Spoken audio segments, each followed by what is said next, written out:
What's going on, you guys? Welcome back to the channel. I am Lance Yarbrough with DP Magic Books, and today we are getting into the prophecy move. What is a prophecy move? How does it work? What can you do with it? Well, the prophecy move is basically a method for using the very fair selection of a single card to ultimately force two very specific cards onto your participant. I think it'd be best if we go over the basic mechanics first. How does it work? And then later I'll give you a trick idea, multiple ideas for why you'd want to force two cards onto your participant in the first place, and what you could use it for. The prophecy move, like I said, it's using the fair selection of a single card to force two cards onto your participant.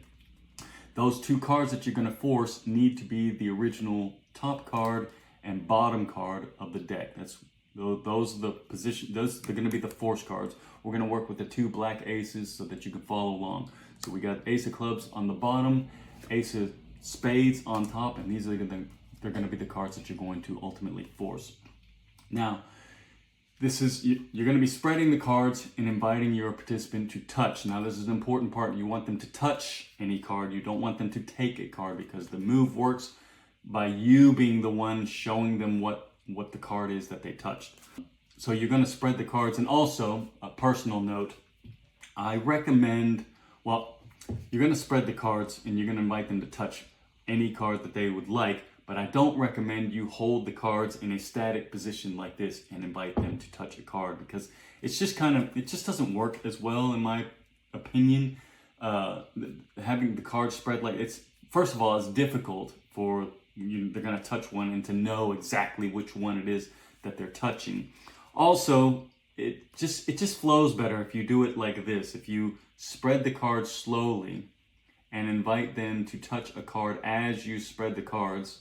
And let's say they touch this one, and it will leave a card out jogged to the side, which is what you need it to be to do the prophecy move, which is you're going to show them the card, and it just flows better. So let's get into exactly how it works. Remember, force cards, top and bottom. You invite your participant to touch a card as you spread over slowly.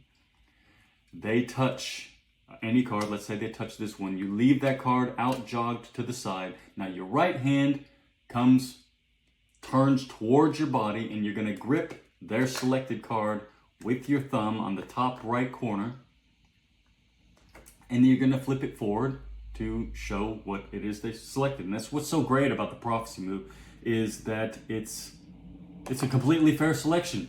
And you're just showing them what card it is that they selected. But look what has happened. Your original top card is now directly beneath their freely selected card. Your left hand packet comes on top and gets dropped on top. Now look what's happening to that bottom card. It's getting dropped directly on top of their freely selected card. And when you spread, and you can say what you're going to say, something to the effect of, that was a completely fair and random selected card, because it was a completely fair and random selected card. But you're going to say that what is also completely fair and random is the two cards that their selected card happens to be between. They are not. You forced this situation. Let's get into exactly how that works, why it works. It works because the prophecy move is a subtlety. It's not really a sleight. You're not hiding anything. You're not doing it's not a sleight of hand. You're not doing a secretive maneuver. You're doing the maneuver right in front of their faces. They just don't see it because they're focused on their card, their freely selected card. That's what they're focused on. So again, force card on top, force card on bottom. You spread over slowly, inviting your participant to touch any card as you spread over. They touch this one. You leave it jogged off to the side. You're going to show them what that card is, clipping the top right corner with your thumb, flipping it forward. And this is the move. This is what makes there's a paradigm shift here. As you're flipping the card forward to show them what their selection is, this top hand packet is now coming to the bottom okay? But they're not focused on that. They're focused on their card. That's what makes the prophecy move work. And it's so great because it is a fair selection, and their attention is all right here. They don't recognize, they don't realize that there's a paradigm shift going on here. They're completely changing the order, the organizational pattern of the cards, if you will. The top half is now coming to the bottom half, and then you place the left packet on top, and then you spread, as you say. That was a completely fair and random selection because it was a completely fair and random selection. But then you're going to add that what is apparently just as fair are the two cards that their selected card is in between, but it's not. Those are the cards you're going to force onto your participant because everybody can see this card, but we can't see what these two cards are, and apparently they are just as random as a selection as the card that they actually selected. So that's the prophecy move. Now let's get into some applications for that. Why would you want to do that in the first place? I'm going to give you a trick idea, a trick that I use. I call it three-way convergence. I know there are a lot of tricks out there that are a three-way convergence. I just call it, this is my version of a three-way convergence that I use when I have three participants and I want them to all participate in the trick.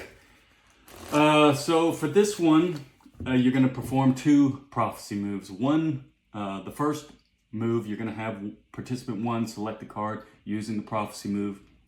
That selection is going to bring them to a value. Participant two you're going to use the prophecy move again, and that move is going to bring them to a suit. And the third participant is just going to pick a card, and it will ultimately be the combination of the value and suit of participant 1 and 2, and that's how everything converges. So what do you need to set it up? Well, you need a setup, and you need a value and a suit. So you can choose any value you'd like. Let's go with some 2s. Okay, you choose any 2s. Usually I go with 2 different colors. Doesn't matter which ones what value, but 2 different colors. We got clubs and hearts. Now you need this is the value you're going to force. Now you need a suit that you're going to force, and it needs to be a suit other than the suits of your 2 value cards. We got clubs and hearts here, so you're going to need to pick either a diamond or a spade. So let's go with diamonds. So you need any 2 diamonds. Okay, those will be your next cards. And now you need a card that is the combination of your values and suits. So we're using a value of 2, suits are diamonds, so we need to find the 2 of diamonds. Here's the 2 of diamonds here. And those are the cards you're going to use to make the three-way convergence. To set this up, you need one of your value cards to start at the bottom. You need one of your suit cards to be on top of that. Then the rest of the deck goes on top of that. Now your ultimate force card, the combination of the value and suit, is going to go on top of the deck. And then your suit card is going to go on top of that.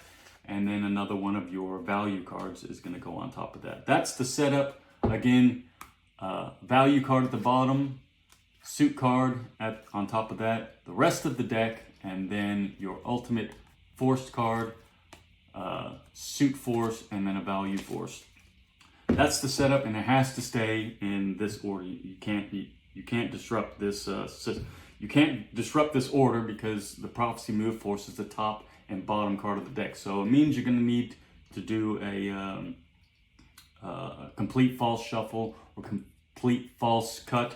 I'm not going to go into complete false shuffles and cuts. We'll get into that in later episodes, but I don't want to bog this video down with how to do a false cut and false shuffle. But Aussie cut, false shuffle, I'm sure you already have at least 1 or 2 methods for false shuffling and false cutting a deck. But again, we'll get into that in later videos. So that's your setup. Any false shuffle, any false cut, and then you're going to invite your participant to touch, participant 1 to touch any card as you spread over. Let's say they touch this one. You're going to use the prophecy move to show them what the card is. Left hand comes on top, left hand packet comes on top. You spread, you say the queen of clubs, perfectly random selection, but just as random as the queen of clubs are the two cards that it just happens to be stuck between. I'm going to give you those two and we'll get to those later. Now in this one, after you've given your participant one their little 3-card packet here, left hand packet gets placed on top. That puts you back in the original position. You got your forced suit card here and your forced suit card at the bottom. So now you bring attention to participant 2, who is to touch a card as you spread the cards over. Let's say they touch this one. You're going to go through the same prophecy move. You're going to show them what the card is. Left hand packet goes on top. You spread. You say the 10 of spades is a perfectly random selection, but also just as random are the 2 cards that the 10 of spades just happens to be between. We're going to use those cards here in a minute, and you leave that. Then now you bring attention to participant 3. Left hand packet goes on top again because you want the, this is your ultimate force card. This is going to be the card that is a combination of these, your values and your suits. Now, you invite participant 3 to, you can spread cards over here and have them touch another card, or you can just have them name out a number between 5 and 20, however you want to do it. This card, this is your ultimate force card, needs to stay on top of the deck. So if you have participant 3 name out, let's say they call the number 8 out, you're going to spread over 8 cards, leaving this card on top. So 1, 2, 3, 4, 5, 6, 7, 8. They called out, they want the 8th card. This card gets taken out fairly and dropped on top. And so that's the 8th card that you wanted. We'll get to that later. Let's get back to participant 1. Now, think about the situation that we got here. We're using the prophecy move. We forced the bottom and top card, which are both values of 2. So you're going to tell participant 1 that you want them to take on the role of a value. Now they have 2 cards here that they feel are freely selected cards, or just random cards that happen to be in the middle of the card that they selected. So you're going to give participant 1 a free choice of either of these 2 cards, but it doesn't matter what card they pick because they're going to get a 2 either way. That's the brilliance of it. So let's say they choose this one. You say, great, stick with that one. And now we can get rid of these 2 cards here. Now you can bring your attention to participant 2, and you're going to say that they're to take on the role of the suit. Now they also have 2 apparently randomly selected cards here, but they're both the same suit. So it doesn't matter which one that they pick. They're going to get a diamond. So let's say they pick this one. You say, great, now you can get rid of these 2. So now you've just basically forced a 2 value and a diamond suit on both of your participants. You forced that situation. Now, on top of the deck is your participant 3 called out the number 8. And this is a random card that just happened to be at that 8th position. It's on top of the deck, and directly on top of the actual force card of the value and suit, the 2 of diamonds. So you need to switch this. So how do you do that? Well, I use a top change, but I don't want to scare you guys off. You can, because you got to bring attention back to these cards, and you're going to say, okay, you are participant 1. You are taking on the role of the value. Let's see what value you chose. And now all the attention is going to go to this card as they flip it over and reveal it. Now, if you want to do a chop change, you'd be holding the original card that was in the 8th position in your hand. And as the attention goes here, that's your misdirection to do a top change. But if that's too scary for you, you can use a simple displacement. Because the top change is not a difficult move. It's just the timing that's difficult. It has to be invisible because there's no secrecy. You do it out in the open. You just have to do it at the perfect timing, the misdirection. So you're going to use that misdirection. Use this revealing of this card as your misdirection. But The top change is too technical for you. You can simply use a displacement, which is a displacement is just simply taking the top card and moving it to the bottom. Now you're in position. Now you have your force card on top. That's what displacement is. Actually, in the next video, we're going to go over displacement applications that you can use for it. But so yeah, if you don't want to use the top change, you simply use a displacement. When the attention comes here to reveal what the value is, you simply take the top card and move it to the bottom. That's it. Now you're in position. Now you can bring attention back to participant 2, who is going to reveal the suit, because they're taking on the role of the suit of this made-up card that we're making up. They reveal it, and you have two opportunities. You have two opportunities for misdirection to do your displacement or top change to get that to get your ultimate force card on top of the deck. So now you have forced value. You forced the suit, the 2 of diamonds. So we've created the 2 of diamonds, and participant 3 has chosen the number 8, and that card that was at the 8th position is apparently still on top of the deck, and that's what now you've already done your displacement, and now you can show the top card is the 2 of diamonds, and we have a perfect 3-way convergence. That's the trick I got for you using the prophecy move. I hope you like that, but let's get into some applications, some derivations for the uses of the prophecy move. What else can you do with it? Now, in this example, in my 3-way convergence, I'm using it as a means to give an extra seemingly fair choice, fair selection onto my participant by forcing the same value. It's just it adds an extra layer of deception. So that's a use you can use for it. You can just add an extra layer of deception, giving them an extra choice, which winds up not being a choice at all, because it's the choice is what you want it to be, regardless of their selection. So that's a possible use for the prophecy move. Now you could just do a lot of tricks that I see for the prophecy move.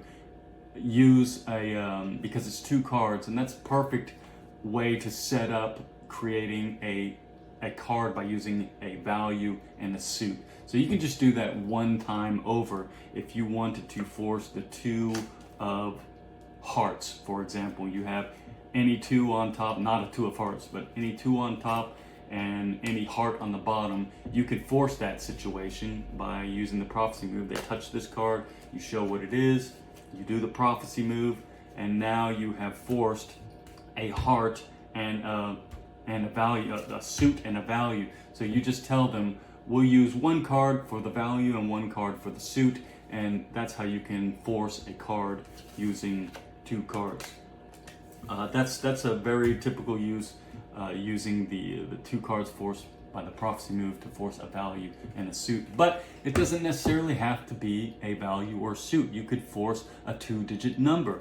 That would, like if you have another deck set up, for example, I'm just giving you an example here. You could have another deck with a specific card set at a specific position, 23, and you could use the prophecy move to force a 2 and a 3.